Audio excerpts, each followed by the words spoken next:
Hi everyone, this is Crystal Racing with the 2019 Singapore Grand Prix Crystal score review, and here is the list of drivers. In first place, taking his first win in 13 months, was Sebastian Vettel.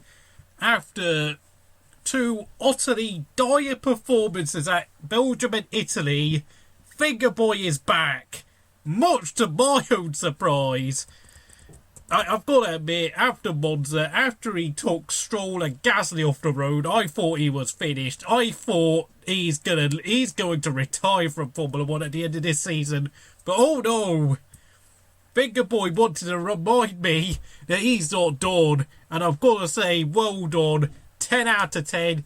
Yes, I know once again he got out qualified for the 8th consecutive race in a row by Leclerc. But when during the pit stops, he got the jump on Leclerc. He built a gap whilst Leclerc came in first, and he kept his car in front. And when he got the lead, he built enough of a gap so that Leclerc couldn't overtake him through DRS or anything like that. And he won. And yes, I know some people say, well, it's a typical Vettel victory. And yes, this is his 5th victory at Singapore as well. This is a circuit that suits his driving style perfectly, but I've got to give kudos to Vettel. At least he's still got something. Second place, Charles Leclerc. Yeah, he's got to learn a few things. I know in the past 2 Grand Prix have been absolutely brilliant from the young prince, but today his inexperience kind of was a bit exposed, and he did have a bit of a worrying moment when he even asked his team to give him all the engine modes when Max Verstappen started closing in between the safety car stints. Nevertheless, though, yes, it's the 8th time he's out-qualified Vettel, but that's one for his copybook there. Third place was Max Verstappen, 9 out of 10.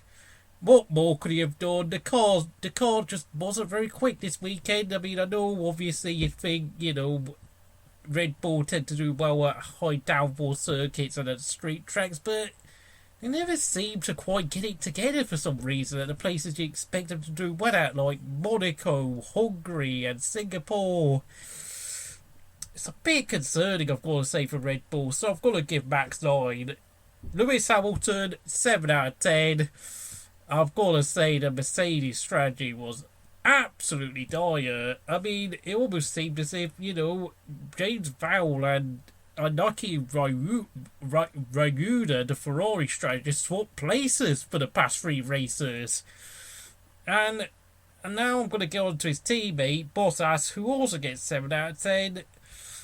He was told to lose 3 seconds a lap by James Vowles just so they wouldn't overtake Hamilton. I'm absolutely lost at this. I mean, why are Mercedes trying to use team orders to protect Lewis Hamilton when he is now, 65 points in front of Bottas in the championship? There are only 6 races remaining with only 150 points to maximum. Well, 156 points, because of course the fastest lap rule. But I'm really lost. But with such a comfortable championship lead, they don't need to do this. So really, I don't care. But then of course, 6th place was Alex Albon. He was 6th fastest in practice. He was 6th fastest in qualifying, and he finished 6th. Pretty much did exactly what I think everyone expected him to do. But whilst I wouldn't say it's as bad as what Pierre Gasly did when he was there, it's just really bag average. I mean, the thing is, you never know. Nico Hulkenberg could well be picked for that 2nd seat at Red Bull next season. So Alex Albon needs to put his finger out a bit, I've got to say, if he wants to try and latch onto that seat. 7th place, Lando Norris, a fantastic performance. 10 out of 10. He pretty much kept himself out of trouble. We didn't see much of him because he was just absolutely fantastic. 6 points, and that's now brought him ahead of Kimi Räikkönen, much to my own amusement. But well done, young man. 8th place, Pierre Gasly, 9 out of 10. Well, how interesting. Ever since Pierre Gasly has gone back to Toro Rosso, it looks like its old self again. It seems to be the Toro Rosso is a lot more suited to Gasly's driving style, and I think it's beginning to become a bit obvious that Red Bull is quite difficult to drive with Alex Albon not doing that particularly well.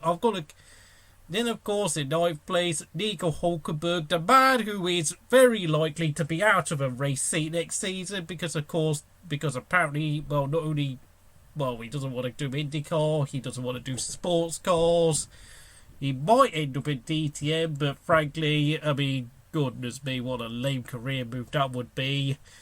I mean, the thing is, both Renaults qualified 7th and 8th, of course, with Ricciardo's disqualification. Hulkenberg started 7th, and then, of course, 5 corners in on the first lap, he blew it. I mean, yes, he recovered to finish 9th, but come on, really, Hulkenberg? I mean, that's just a lame performance. You getting to all sorts of collisions and not really racing that well. So, 7 out of 10, really. I mean, you got 2 points, but that's it. And frankly, I mean, you're kind of beginning to justify why Renault are dropping you at the end of this season. 10th place, and at one point, the race leader, Antonio Giovinazzi, 9 out of 10 for his performance today. And yes, I know we got a 10-second penalty for driving too close to a crane during a safety car period, but my goodness me, he was racy today, and I've got to say, he's shown quite a bit of improvement in the past 3 races. Keep this up, lad, keep this up. 11th place, and quite bizarrely so, was Romain Grosjean, who drove like an idiot and yet somehow finished 11th. I mean, this guy has got a contract renewal for 2020, and yet he's got out and proven why the hell he really shouldn't even be an F1 anymore. Just getting involved in all sorts of stupid squabbles. I mean, my God, this guy is just going to carry on being a meme now, isn't he? I swear Haas are trying to generate sponsorship income through Grosjean's moves of stupidity. I'm absolutely fed up with this bloke, but on to 12th place, Carlos Sainz. Oh, what a disappointing race. I mean, I think he got screwed during the pit stops. His pit strategy didn't really help him. 6 out of 10, but then he's not scored a point since Hungary. This season's not going that well anymore. Kind of a bit like how Kimi's now struggling. It seems to me Sainz is now beginning to lose out to his younger teammate as well. 13th place was Lance Stroll. 6 out of 10. Who the hell cares? It's Lance Stroll. 14th place, Daniel Ricciardo. 5 out of 10. Made a storming drive up the field, but then, of course, he then got involved in some collisions with Giovinazzi and Grosjean. Then his tyres began to deteriorate, just like in Belgium, and then he finished 14th.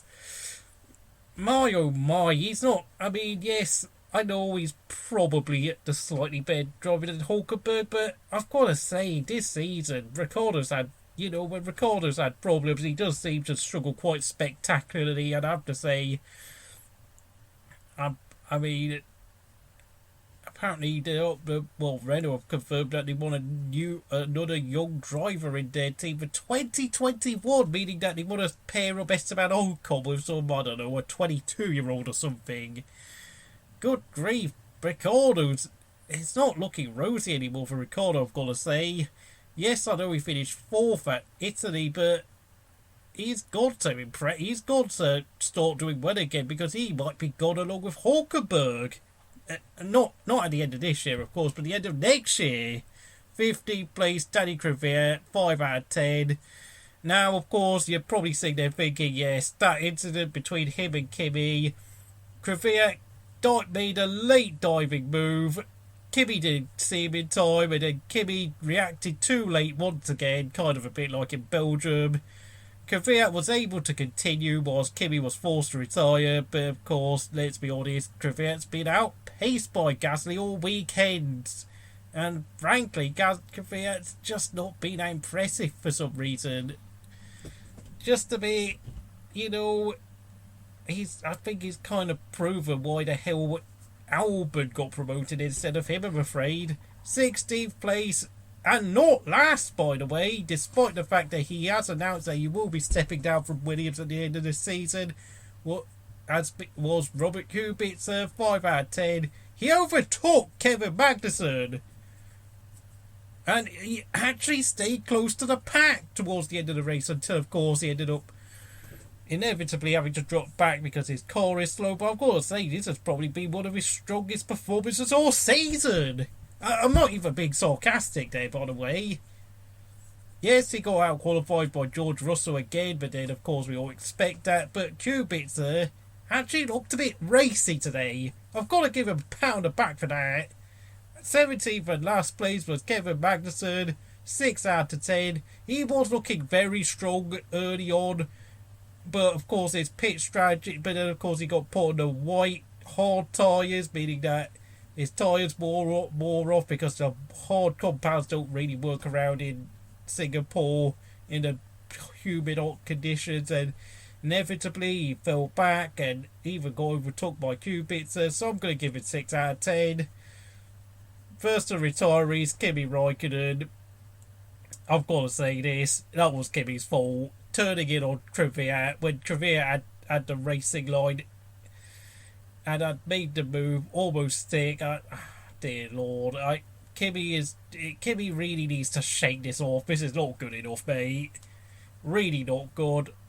Sergio Perez, 4 out of 10. He had an engine failure. Was he running that high up? I'm not sure, but regardless, I don't think Racing Point were on course to score points, so I'm just going to give him 5 out of 10. And then, of course, the first retiree of the race, George Russell, he collided with Romain Grosjean.